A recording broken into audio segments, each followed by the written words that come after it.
Ketua Gabungan Usaha Peternak Babi Indonesia Bali, Ketut Hari Suyase mengatakan, hasil dari beternak belum menjamin kehidupan peternak. Selain karena permasalahan regulasi, pengembangan usaha ternak babi juga menghadapi kendala permodalan.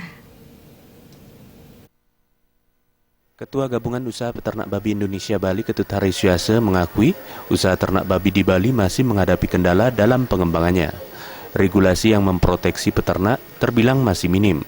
Hanya ada 2 peraturan Gubernur Bali yang isinya berupa perlindungan terhadap peternak dari masuknya babi luar dan perlindungan terhadap peternak kemitraan. Sedangkan regulasi dari pemerintah kabupaten kota sama sekali belum ada.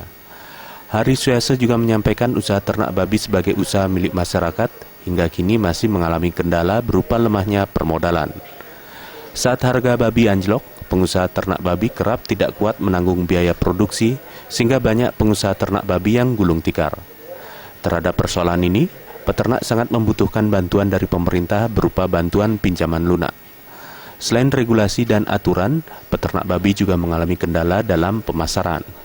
Pemerintah diharapkan melakukan komunikasi dengan daerah lain agar bisa menyuplai daging babi dari Bali ke daerah lain seperti Surabaya dan Jakarta. Bali ini bukan konsumen daging babi. Walaupun kita makan daging babi, konsumen real daging babi itu adalah Surabaya dan Jakarta. Nah, bagaimana caranya pemerintah daerah kita, baik pemerintah daerah Badung misalnya atau pemerintah provinsi kita melakukan komunikasi dengan pemerintah yang lain agar kita bisa menyuplai daging ke wilayah Surabaya dan Jakarta. Ini penting, gitu lah. Nah, ini ada enggak strategi apa nih yang dia pakai? Nah, ini kita pinginkan di masyarakat. Nah, seandainya 3 ini sudah diperhatikan, saya yakin babi ini tidak saja menjadi tataan banyu dan celeng-celengan selama ini yang dianggap oleh masyarakat, tetapi sudah menjadi gantungan hidup untuk masyarakat selain pariwisata.